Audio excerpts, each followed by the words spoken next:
Добро пожаловать на мой канал! Сегодня я покажу процесс создания ватной игрушки. Начну с изготовления лица. Так как у меня нет молда для лица, мне понадобится такая вот куколка, которую я покупала в Fix Price. Кстати, из пластиковой упаковки можно сделать елочный шар, поместив внутрь композицию. Дальше мне понадобится такая вот глина. Я о ней уже много рассказывала и использую практически в каждом видео. Наношу на лицо куклы немного крема для того, чтобы застывшая глина легко отходила. Глину плотно прижимаю к лицу, чтобы сделать оттиск, и оставляю на пару дней до полного высыхания.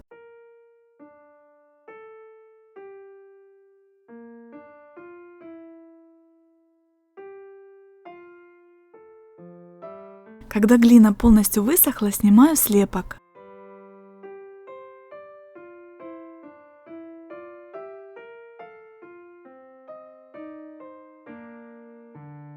Теперь буду использовать такую глину. Помещаю ее в форму и хорошо прижимаю. Затем достаю из формы.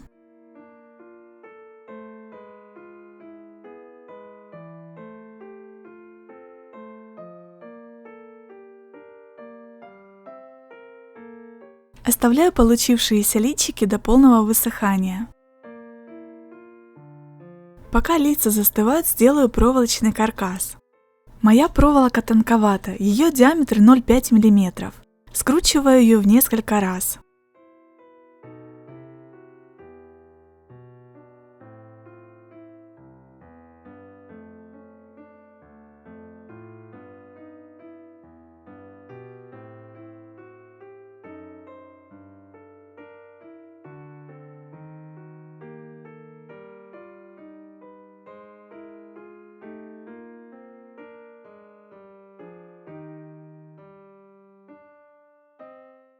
Сначала делаю ноги, потом соединяю с туловищем и затем добавляю руки.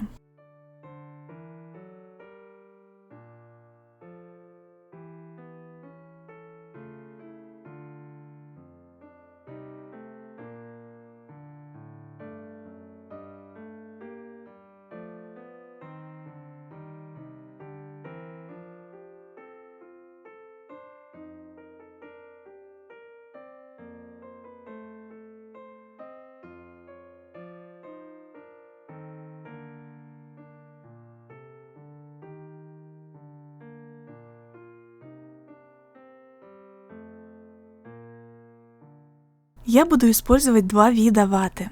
Для основы обычную хлопковую вату зигзаг, а для изготовления одежды куклы льняную вату. Льняная вата более фактурная и хорошо подходит для создания валенок, шубок и пальто.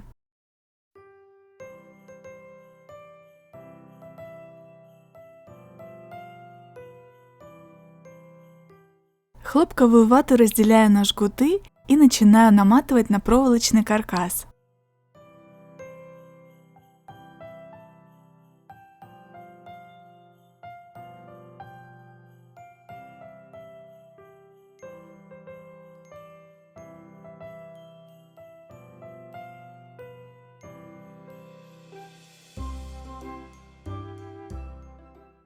Не нужно бояться, что вата наматывается неравномерно и части тела получаются непропорциональные.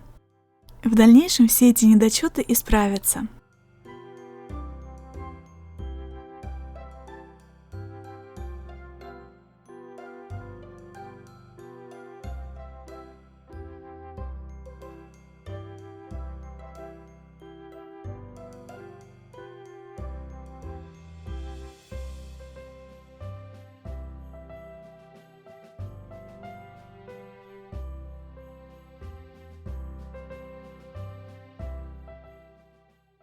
С помощью нитки фиксирую вату на проволочном каркасе и придаю более ровную форму человечку.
Один из главных элементов, который используется при создании ватной игрушки, это клейстер.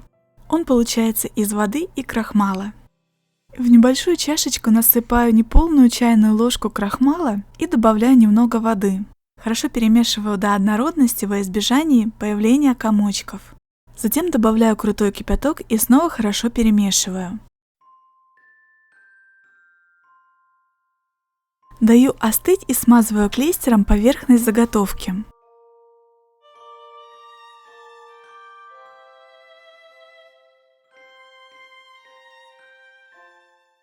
Клейстер окончательно сглаживает все неровности.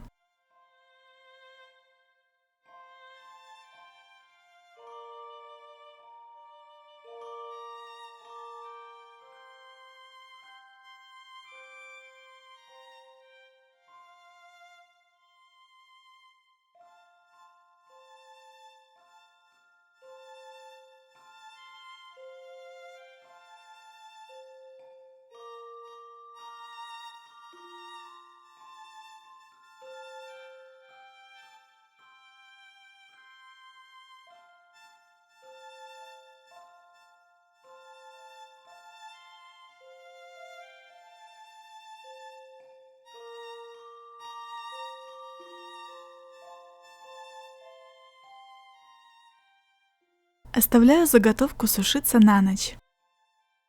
Тем временем окрашиваю льняную вату для одежды. Для окрашивания буду использовать акварельные краски. В воду добавляю немного уксуса для закрепления краски.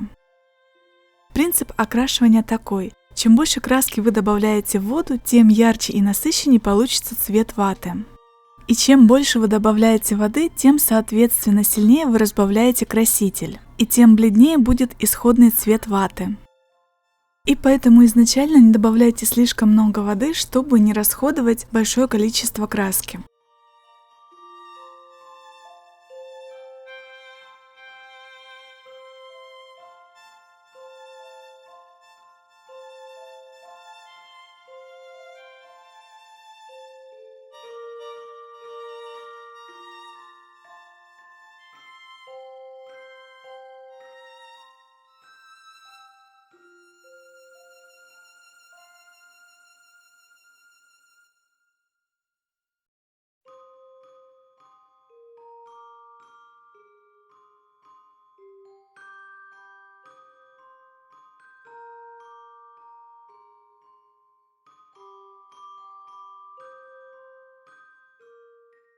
Затем нужно хорошо отжать вату. Сначала я расстроилась, что после отжима вата приобретает слишком бледный оттенок и что не получается добиться насыщенных цветов. Но глядя на итоговый результат, я поняла, что такие нежные пастельные оттенки – это то, что нужно. Я пыталась найти оптимальный вариант окрашивания.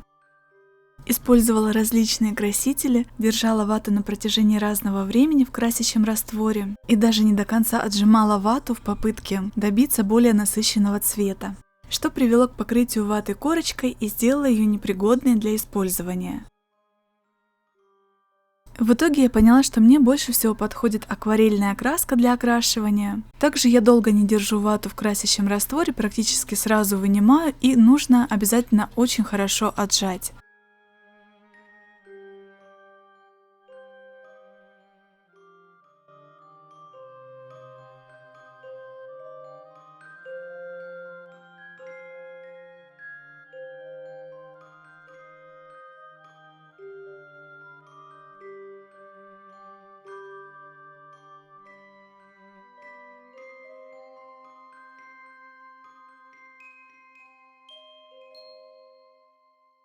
Развешиваю покрашенную вату и оставляю до полного высыхания.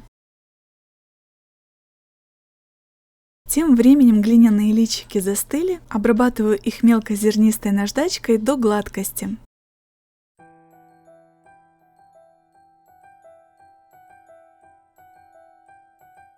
Затем покрываю акриловой краской бежевого цвета.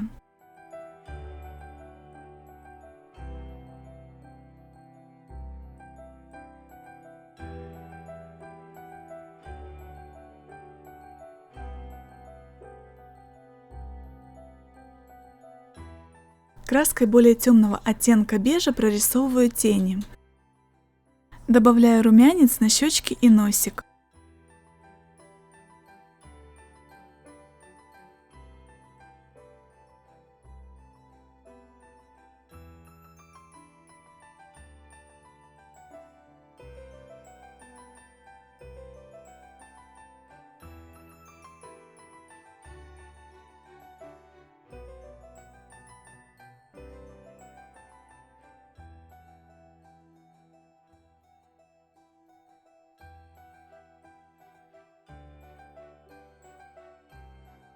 Особого внимания требует прорисовка глаз.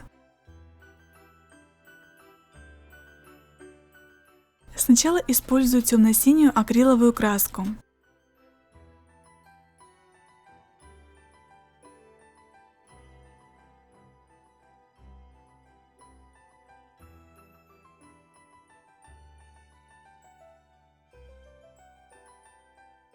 Затем в центр добавляю голубой оттенок.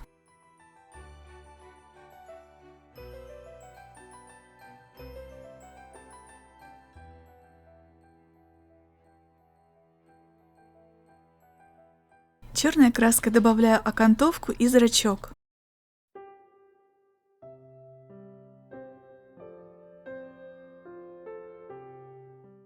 Темно-бежевой краской оттеняю веко.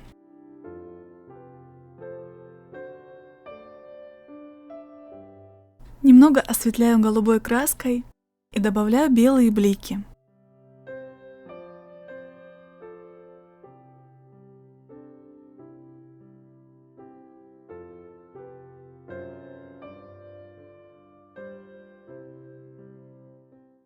Светло-коричневой краской прорисовываю окантовку глаз, рисую складку на веке и добавляю реснички и брови.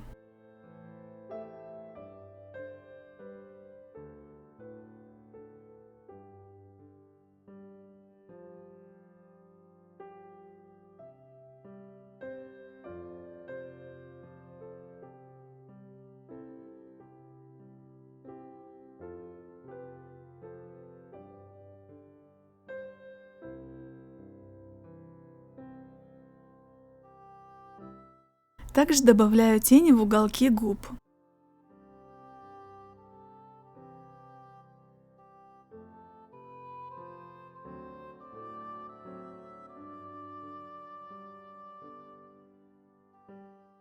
После высыхания краски покрываю личико лаком.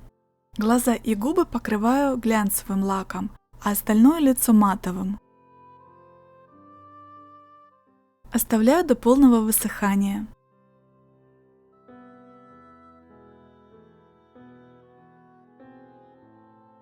Тем временем высохли ватные заготовки и окрашенная вата для одежды. Приступаю к формированию одежды. Приклеиваю на тот же клейстер. Составляю одежду из небольших кусочков ваты.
Чтобы не было швов, края ваты нужно обрывать таким образом.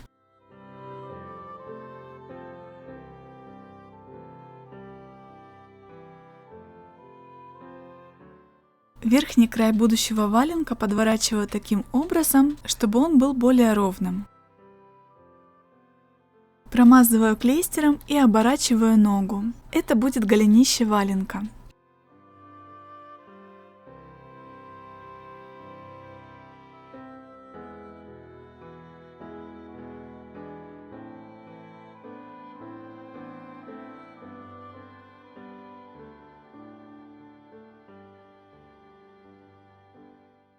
С помощью небольших кусочков ваты формирую оставшуюся часть валенка.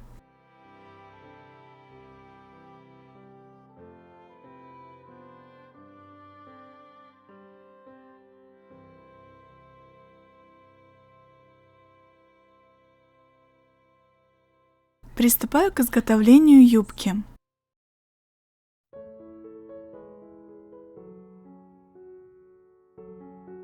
Обильно промазываю вату с обеих сторон.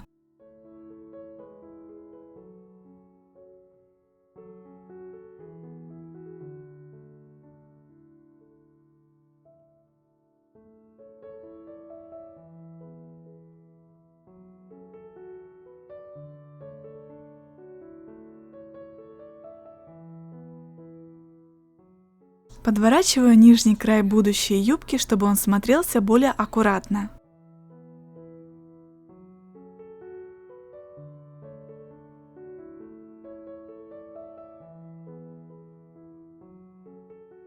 И соединяю юбку с двух сторон.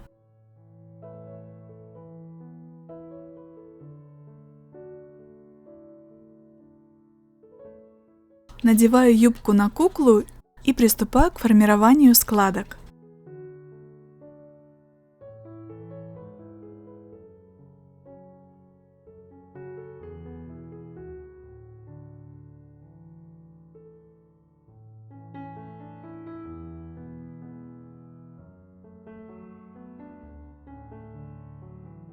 Для надежности юбку фиксирую с помощью нитки. Когда складки сформированы, отправляю сушиться. После того, как юбка полностью высохла, приступаю к изготовлению верхней юбки с орнаментом. Для этого мне понадобится вот такая салфетка.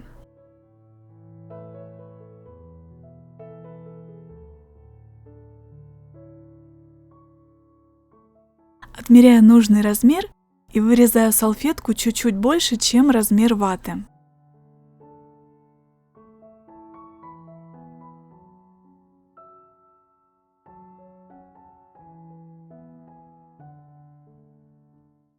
Обрываю салфетку с двух сторон, чтобы не было видно шва при соединении.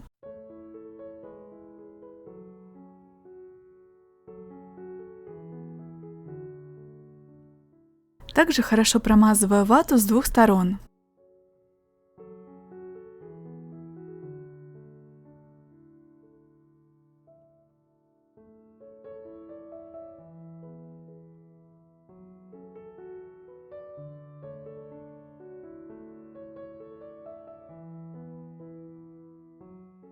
Сверху кладу салфетку и снова покрываю клейстером.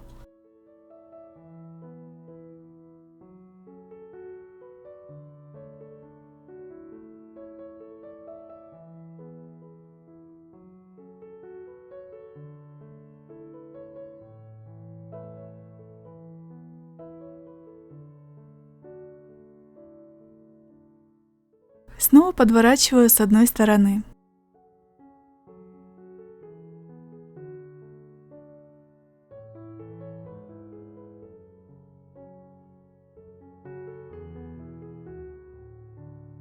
И соединяю с двух сторон.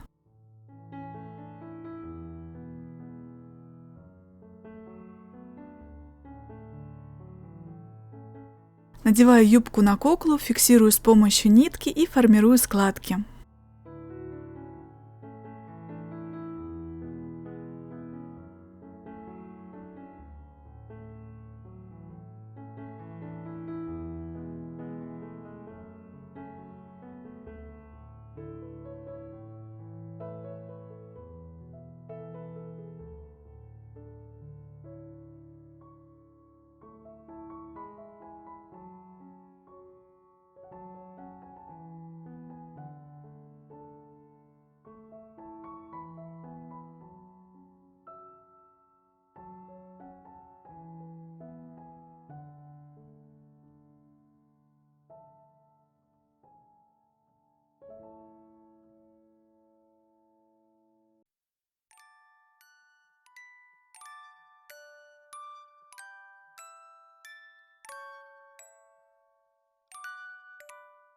После того, как юбка полностью высохла, приступаю к изготовлению пальто.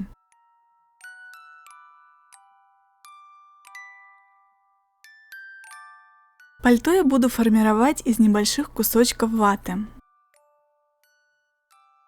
Работать с ватой легко и приятно. Она очень податливая и достаточно пластичная.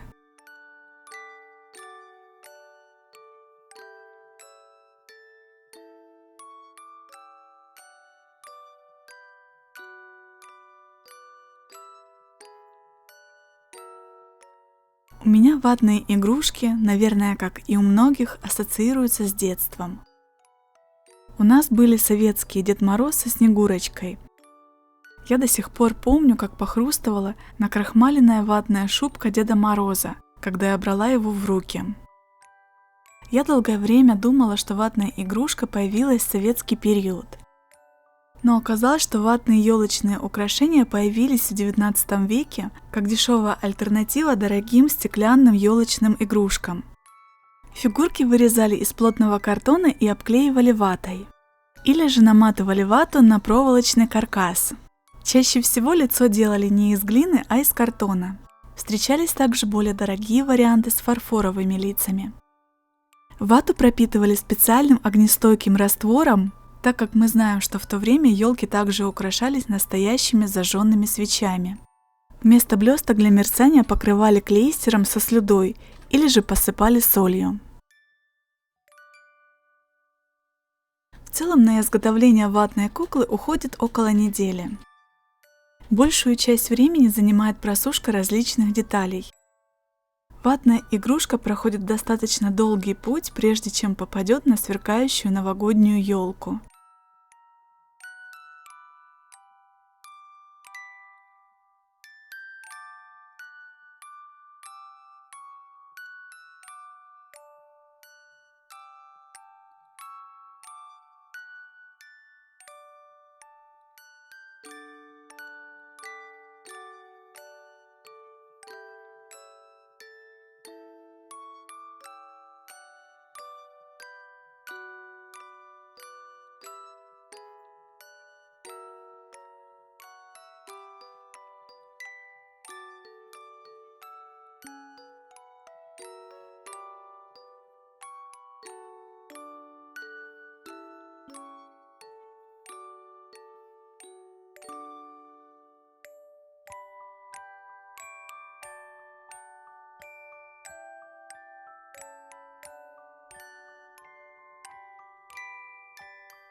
После того, как пальто полностью высохло, из светло-бежевой ваты создаю меховые манжеты.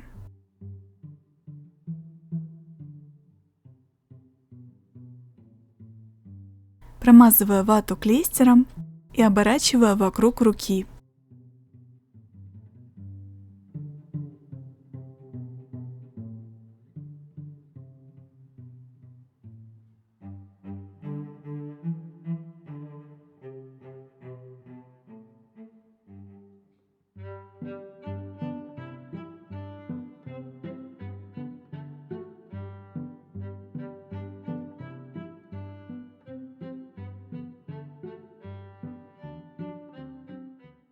Продолжаем наращивать необходимый объем.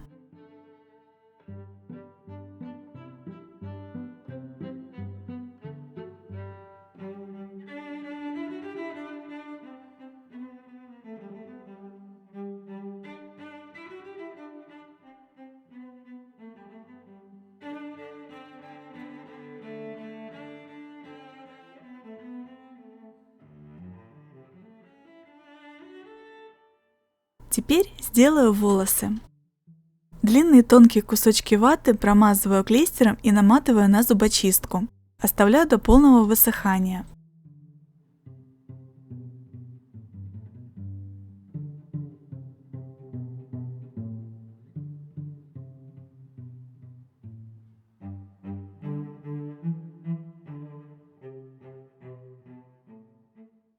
Пряди приклеиваю к голове с помощью клея.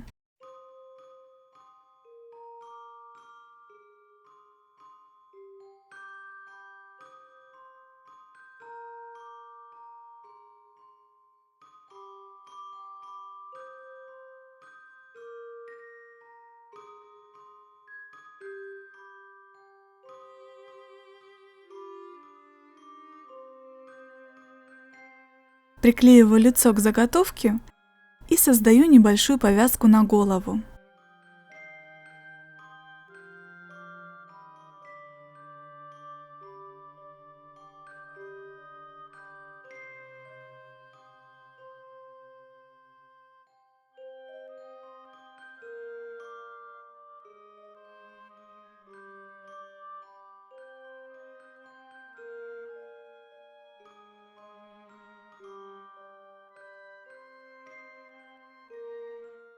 Остался последний элемент одежды – это платок.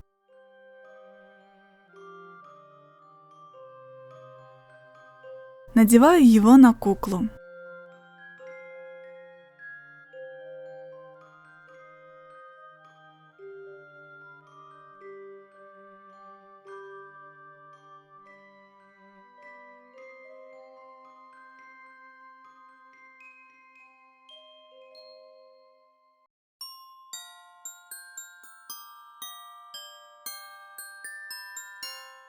Вот такая куколка получается.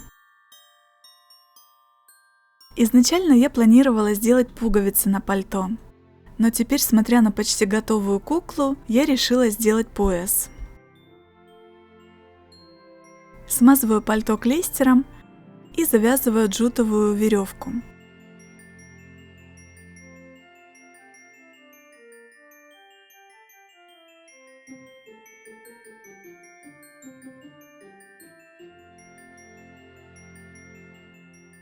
У этой куклы я решила сделать платок с орнаментом. Я использую такую же салфетку, но приклеивать я буду ее немного другим способом, на уже высохший платок.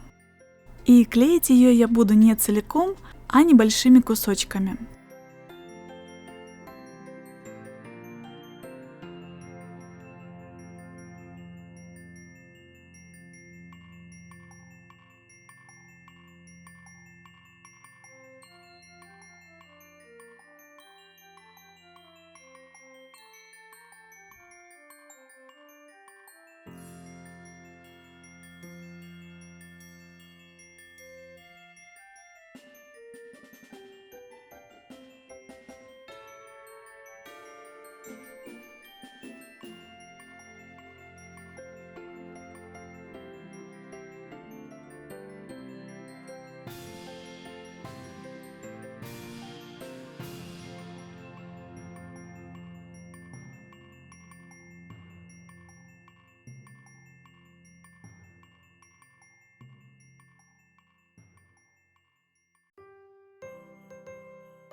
Беру немного клейстера и добавляю в него акварельную краску.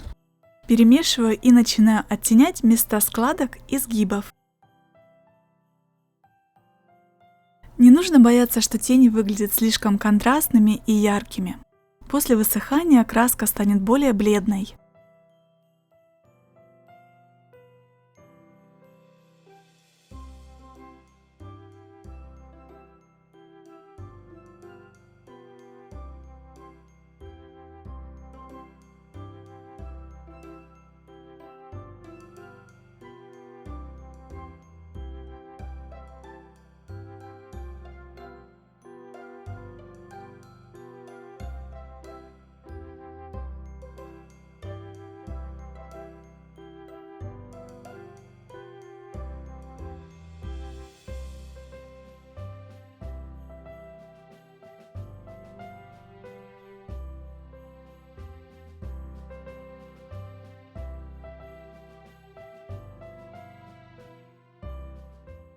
Белым рукавичкам придаю голубой оттенок.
Вот так выглядит куколка после высыхания.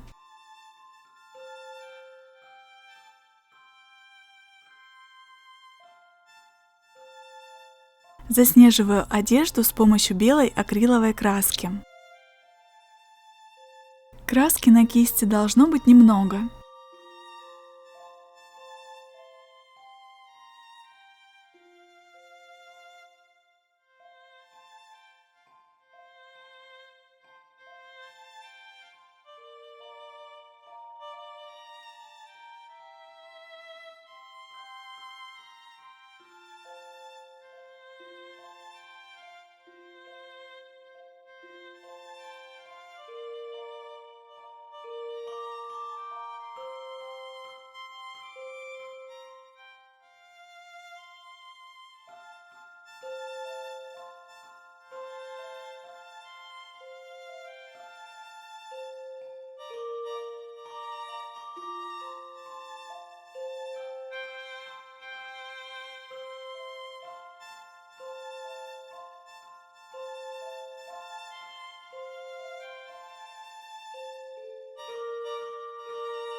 И последний штрих: посыпаю куколку измельченной слюдой, предварительно смазав клейстером.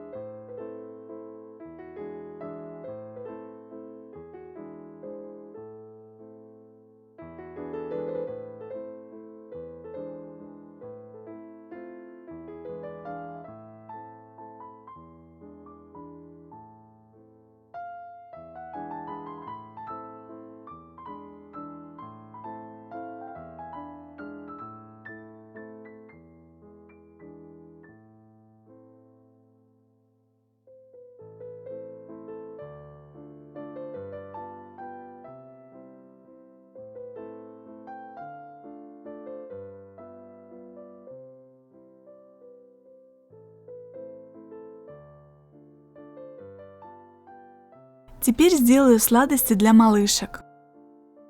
Формирую из глины баранки, оставляю до полного высыхания, а затем покрываю акриловой краской.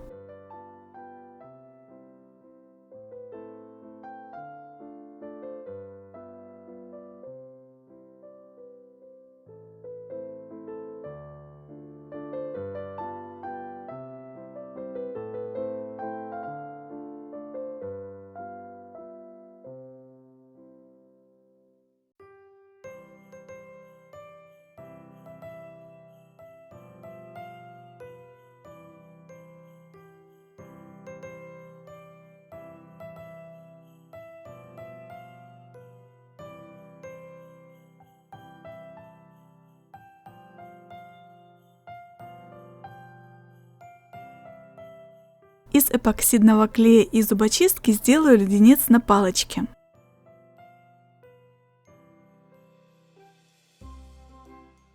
Смешиваю компоненты эпоксидного клея и добавляю в него акварельную краску красного и оранжевого цветов на кончике зубочистки.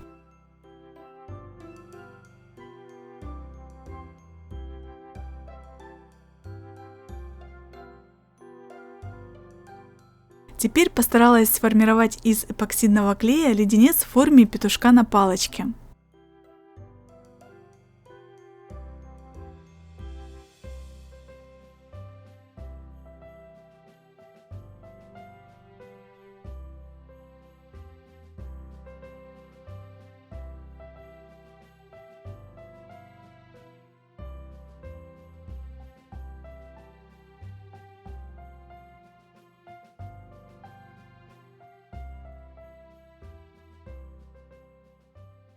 Оставляю его до полного высыхания и раздаю леденцы малышкам.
Такие ватные елочные игрушки снова возвращают меня в детство и дарят ощущение тепла и уюта.